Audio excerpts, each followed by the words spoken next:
few months ago, I made a video about the hate that Final Fantasy XVI was receiving online before it had even come out. In that video, I defended the game and said that I was really excited for it. I still stand by a lot of the things that I said in that video. Well, it's been 3 months and some change since then. The game released, and I was lucky enough to get my hands on a PS5 so I could play it as soon as it came out. For a few weeks, all I did during my free time was play Final Fantasy XVI. I completed the entire game and even went ahead and did most of the side content. So, 3 months later, was Final Fantasy XVI worth the hype? Well... The answer is yes and no. My feelings towards this game are extremely complicated, and they only become more complicated the longer time goes on. I do think this is a great game, and parts of it are some of the absolute best moments I've ever experienced in any game. But this is not, by any means, a perfect game. Why is that? Well, let's get into it. A warning before we begin. This video will contain light visual spoilers for the entire game. Don't watch the video if you don't want to get spoiled.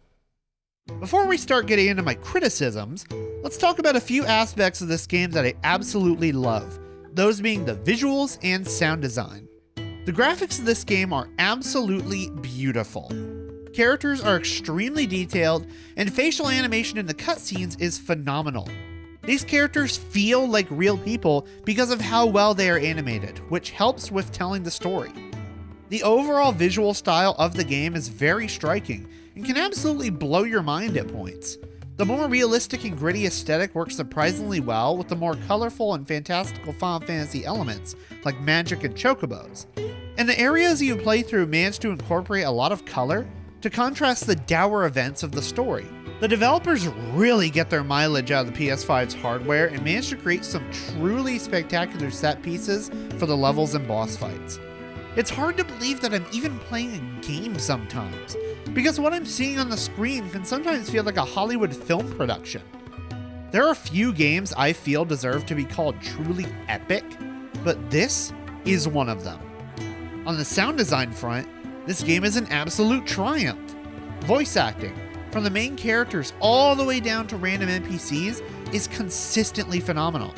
I always felt immersed in the world of this game because the voice actors make every character feel like a real compelling person. The game's most heartfelt moments only hit so hard because the actors put their all into the voice performances. When it comes to the music, what can I even say? It's Masayoshi Soken, the same composer who brought us the phenomenal Final Fantasy XIV soundtrack. There isn't a single track from this game that I think is truly bad. Every track fits the area it's made for, and none of them are out of place or annoying. The music for every boss fight not only sounds incredible, but also elevates the emotions of the boss fights and turns them into even more bombastic moments than they already are. Even months later, I still find this game's music popping into my head from time to time because it's just that good. However, a game isn't made just from its visuals and music. What about the gameplay? So, it's a bit complicated. The combat of this game is clearly the greatest aspect of it, but it's everything in between fights that I have a problem with. People have complained for years about games like Final Fantasy XIII having hallway level design. It's almost like the developers of this game didn't take any notes from that. While this game from the outside seems to have large areas to explore, it really kinda doesn't during the main story. Most maps in this game feel like giant straight lines that occasionally widen out into slightly larger areas before becoming hallways again. You know, like anal bead! This wouldn't be such a problem if there was actually anything interesting to see within the larger areas, but there really isn't. A lot of areas in this game are just giant open plains with enemies and a few chests sprinkled around. You'll end up spending quite a lot of time just running extremely long distances with nothing much interesting to look at or do. I don't think games need to have tons of Ubisoft-style random shit lying around to be interesting. The Witcher 3 is one of my favorite games, and it manages to avoid this boringness problem by having really great atmosphere, fantastic ambient music, and beautiful area design. Final Fantasy XVI kind of flounders in this area because none of the zones are very exciting to explore. Exploration ends up feeling more like a chore than anything else, which I think is why the main story pretty much railroads you into walking down a straight line for many of the main quests. It doesn't help that the side quests are nothing much to speak about. This game does not let you select hard mode at all for a first playthrough, so it's not like you're ever starving for EXP or something. I ended up skipping most side quests because they aren't written especially well, and they usually don't give you enough rewards for your effort. I did go ahead and do a few of the side quests that are centered around the main characters, and I also did the crafting quest that gets you some of the best gear in the game. Those quests were pretty interesting, and I'm glad I did them, but they don't make up for the rest of the side quests not being especially great. The core of all of this, though, is getting the player to the combat. Most quests are basically funnels to get you to different combat encounters. So then, how is the combat in this game? In a word, spectacular. But let's dive a little deeper. This game is basically Final Fantasy meets Devil May Cry. If you've played a character action game released within the past 20 or so years, you'll be right at home here.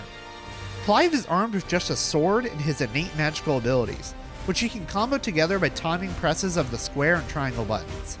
By investing skill points you gain from battles into your skill tree, you can obtain many different techniques, such as a lunging attack to close the distance between you and an enemy, a charged downward slam which can be modified into a leaping launcher attack, and an aerial ground slam to bring enemies down to the ground for even more punishment. Every attack you do contributes towards depleting the enemy's will gauge. If you've played Final Fantasy VII Remake, you basically know what you're getting into here. Once the will gauge is depleted, the enemy will become staggered, fall to the ground, and be unable to attack for a few seconds. During this time, your damage is wildly increased, and it can be increased even further by raising the damage modifier during stagger by rapidly doing attacks. This brings us to the main draw of this combat system, your iconic feats and abilities. By progressing through the game, Clive will gain the power of various different icons and can channel each power into a variety of different special moves. First is your feats, which are assigned to the circle button and change depending on which icon you have selected with the L2 trigger. You can teleport towards your enemy, grab them from a distance, block their attacks, freeze them in place, and even more I won't list here. These attacks can be chained in with your normal sword and magic attacks to create massive combo chains and provide Clive with even more utility during battles. Second are your iconic abilities. Every icon can have 3 abilities assigned to them, and these abilities effectively act as your super moves. These abilities can range from attacks that deal massive damage, launching combo starters, AoE attacks, gameplay modifiers, all sorts of things. The core of the combat system comes down to staggering your enemy, then unleashing the perfect combination of iconic abilities to do as much damage as possible before they can get back up. This combat system is extremely fun, flashy, and can be super stylish in the right hands. So, what's the problem? The problem lies in how this game has so much depth, but yet does not incentivize the player to engage much at all with said depth. There's so much on offer in this combat system. Go watch any combo video for this game and you'll see what I mean. But when I watch these videos, all I can think of is how all of this is completely unnecessary and honestly really ineffective in the actual game. You don't ever need to do flashy combos or skillful techniques because the game's systems don't really encourage any of it.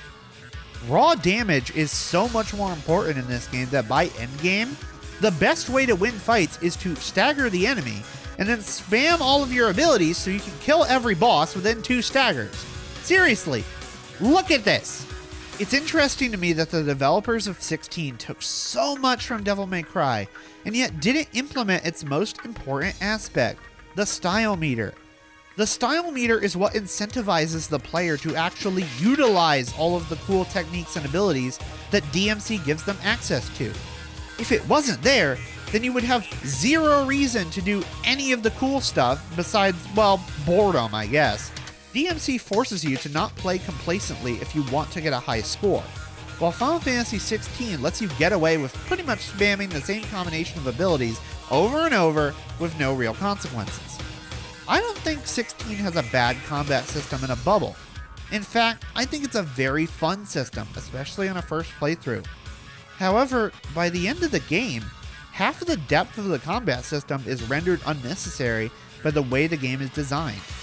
By the time you get your final set of iconic abilities, the game's pretty much over because these are so ridiculously overpowered, you can two-shot so many bosses. I hope that if the developers revisit this gameplay style in the future, perhaps in the upcoming DLC expansion, they'll rethink this aspect of the design. So, the visuals and music of this game are fantastic. The gameplay has a lot of great spots that are let down by a lot of questionable design. That just leaves the story to talk about. Is the story of Final Fantasy XVI what I would call good? Yes. Yes, I would.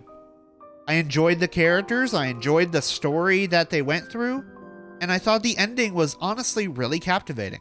However, I'm not sure if this story quite reaches the caliber of previous Final Fantasy games and their stories. Final Fantasy games have, historically, been about adventures that a party of characters go on, learning about both themselves and their world along the way as they strive to defeat some great evil. 16 flips this entire concept on its head by primarily focusing on one main character, Clive Rossfield. This game is, in so many ways, Clive's story. If you don't jive with that, then you're not going to like this game's story. The story begins with Clive in his adolescent years, training to become a soldier strong enough to defend his younger brother Joshua. However, the events of one tragic night lead Clive down the path of revenge, a path that will cause him to learn more about himself than he ever could have imagined. That summary sounds really awesome, because it is. The first half of this game is phenomenal and does a great job of getting the player invested in the world and pumped for the rest of the story to play out. However, after that first half is over, the story begins to peter out slowly until the final hours of the game where I feel it officially just becomes kinda generic and average. The entire first half of this game is spent building up a lot of interesting concepts for the entire world of Valisthea. The concept of dominance, people who are born with the ability to transform into giant magical beasts that slowly eat away at their body, who are usually forced into government servitude due to the sheer might of their power, is so incredibly interesting. Yet, this entire concept slowly becomes less important as the story goes on, as does the plight of the bearers, people who are born with the ability to wield magic and are treated as slaves because of it. This entire slavery plotline is crucial to the first half of this game, and it is just gradually forgotten about as the story goes on, and I just thought that was so confusing. I don't want to go too into story spoilers in this video, because I do want to do a full video on this game sometime in the future where I will analyze all of this. But I will say that this game starts out by defying a lot of common JRPG tropes before falling back on them by the end of the game. There's nothing wrong with tropes, but the problem is that 16 becomes very generic and predictable by the end of it. In the final hours of the game, I started thinking to myself, wait a minute, this is just Xenoblade Chronicles 1 but less interesting. What saves the story in my opinion is the characters. The main characters are all extremely well written and lovable. You really feel for their struggles and you want the best for them by the end. Their relationships are genuinely interesting and captivating. While the story and setting that they're in becomes somewhat uninteresting by the end, I still cared for these characters because I'd grown to love them so much. At the end of the day, they're the core of this story, and I'm glad that everyone involved with this game seemed to understand that and completely capitalized on it. Overall, despite everything I've said in this video, every criticism I've levied against this game, I can still recommend it. If you're a Final Fantasy fan, an action game fan, or just someone looking for a good time, I think this game is worth your purchase. Even with all of its problems, it's still a fantastically made game. It has a pretty good story for most of the runtime, great characters, a fantastic presentation, an astounding soundtrack, and most important of all, it's fun to play. I just wish that it could have been better executed in a lot of areas. The trailers and gameplay previews made this look like one of the new greatest Final Fantasy games, but I honestly don't feel that it quite reached those lofty heights. Still, it's not a bad game by any means, and I'm looking forward to replaying it in the future. Of course, we never talked about the most important part of this game, which is how every character is so friggin' attractive. Seriously, look at this man's pecs. They are bulging out of that outfit. I love it.